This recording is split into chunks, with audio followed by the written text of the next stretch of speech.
Olá amigos, estou de volta, sou o professor Carlos Augusto Monteiro, estou aqui para tratar do processo do trabalho para a primeira fase da OAB. Esta aula é a aula de número 42, onde iremos tratar das custas no processo do trabalho.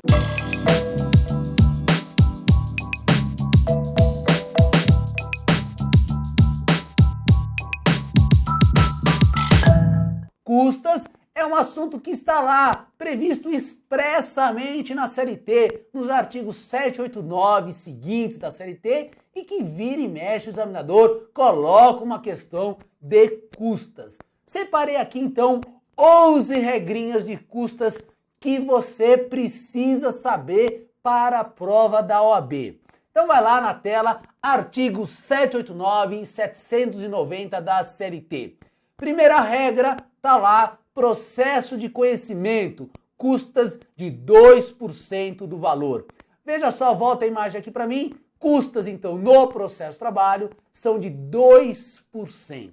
2% sobre o quê? Aí nós entramos na segunda regra, a base de cálculo. 2% sobre o que será calculado as custas? Depende. Vamos lá? Vem aqui para a tela de novo. Base de cálculo. Observado o mínimo de R$ 10,64 e será calculado sobre o valor do acordo ou sobre o valor da condenação ou ainda sobre o valor da causa, quando houver extinção sem resolução do mérito, quando o pedido for julgado improcedente e no caso de procedência em ação declaratória ou constitutiva. Volta a imagem aqui para mim. Então a base de cálculo será ou o valor de acordo, se tiver acordo naquele processo, ou o valor da condenação, se tiver uma sentença condenatória. Mas também poderá ser o valor da causa, nessas hipóteses aí que estão descritas para você.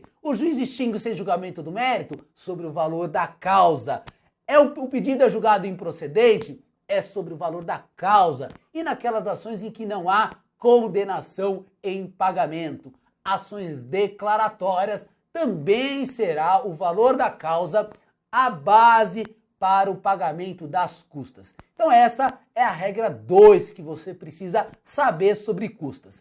Valor, volta aqui para a tela, também poderá ser um valor fixado pelo juiz quando o valor for indeterminado. Terceira regra, serão pagas pelo vencido após o trânsito julgado da decisão. Volta a imagem aqui para mim. A regra no processo de trabalho é que custas serão pagas sempre pelo vencido ao final, após o trânsito julgado. Então não há no processo de trabalho aquela regra de processo civil de que é necessário pagamento de custas no início do processo. Aqui não. Custas são pagas somente ao final e pelo vencido, por aquele que perdeu a ação, ok? Regra número 4. Se houver recurso, será antecipado o pagamento. Volta a imagem aqui para mim. Cuidado, pagamento de custas é ao final. Em caso de recurso, eu antecipo o pagamento dessas custas, porque o pagamento das custas faz parte do quinto pressuposto recursal, que nós já estudamos, que é o preparo.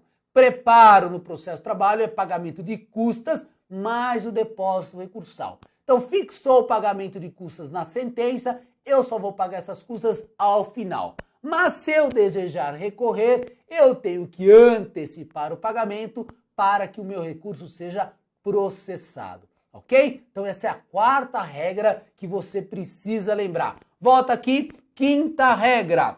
Reclamante só paga custas se a ação for improcedente e não for beneficiário da justiça gratuita. Volta aqui para mim, é isso aí. Reclamante, se ele pedir 10 pedidos e só for condenado em uma a empresa, ele não paga custas, porque a empresa é que foi sucumbente. Não existe no processo de trabalho a chamada sucumbência parcial, onde o empregado paga parte do que ele perdeu e o empregador parte do que ele perdeu. Aqui, só o vencido vai pagar. ainda que ele seja vencido parcialmente, é ele que vai pagar. O empregado só paga em caso de improcedência, ou seja, ele perder tudo e ainda se ele não for beneficiário da justiça gratuita. Tudo bem? Essa é a quinta regra de custas que você precisa saber. Depois, volta para a tela. Sexta regra. Se não constar do acordo, será atribuída a ambas as partes. Volta aqui para mim. Em sendo feito acordo, as partes podem estipular quem pagará as custas. Então, feito acordo, consta lá na ata. Será pago pelo reclamante ou será pago pela reclamada.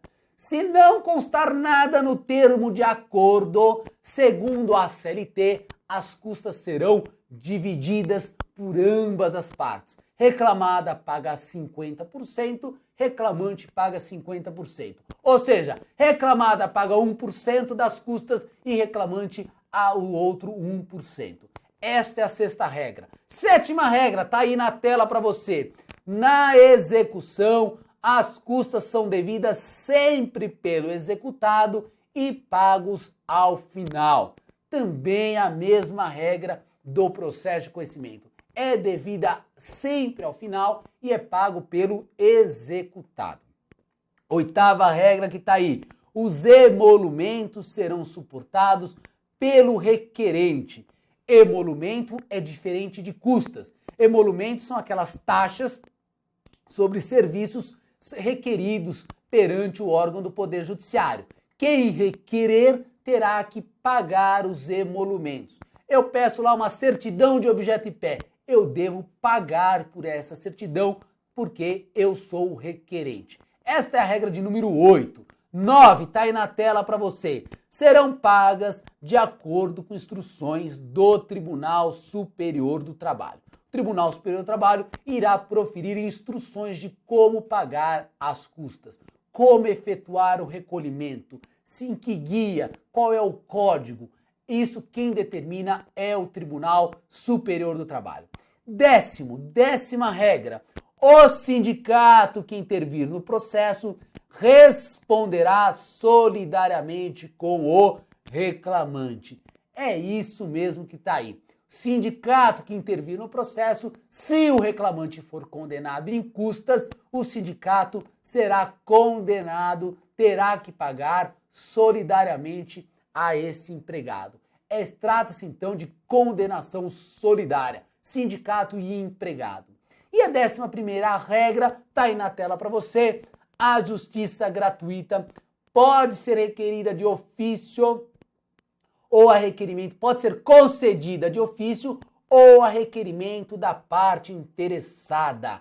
No processo de trabalho, o juiz pode conceder justiça gratuita de ofício ou a requerimento da parte. A parte que for beneficiária da justiça gratuita fica isenta do pagamento de custas, ok? São as 11 regras sobre custas que você precisa saber. Uma delas vai aparecer para você aí na prova da OAB. Importante lembrar, tá aí na tela para você, são isentos do pagamento de custas. 1. Os beneficiários da justiça gratuita. 2. A União, os estados, o Distrito Federal, os municípios e respectivas autarquias e fundações públicas federais, estaduais ou municipais que não explore atividade econômica. Vem para mim, cuidado, toda hora aparece uma questão lá. São isentos do pagamento de custas. Tá aí, o primeiro é aquele que for beneficiário da justiça gratuita. O segundo é a União, Estados, Distritos Federais. O terceiro, vai para a tela, tá aí, o Ministério Público do Trabalho. E atenção, observação aí na sua tela, a isenção não alcança as entidades fiscalizadoras do exercício profissional e não exime as pessoas jurídicas referidas da obrigação de reembolsar as despesas judiciais realizadas pela parte vencedora. Volta aqui para mim. Quais são as entidades fiscalizadoras do exercício profissional? O CREA, a OAB, essas entidades devem pagar custas. Elas não estão isentas do pagamento de custas. E mais ainda, a União, Estado, Município não tem que pagar custas, mas não exime essas pessoas jurídicas de reembolsar a parte vencedora, as chamadas custas em reversão. Eu paguei custas, recorri, no tribunal eu ganhei. A parte contrária tem que reembolsar o que eu paguei, ok? Essas são as regras de custas, então, que você precisa saber para a prova da OAB. Na próxima aula, começamos o estudo da execução no processo de trabalho. Lembrando você, o que você já está cansado de saber, que se tiver dúvida, entra lá no Facebook, chama o seu professor inbox, pergunta que eu irei responder o mais rápido possível. Ok? Nos vemos na próxima aula, então, para começar o estudo da execução no processo de trabalho. Até lá!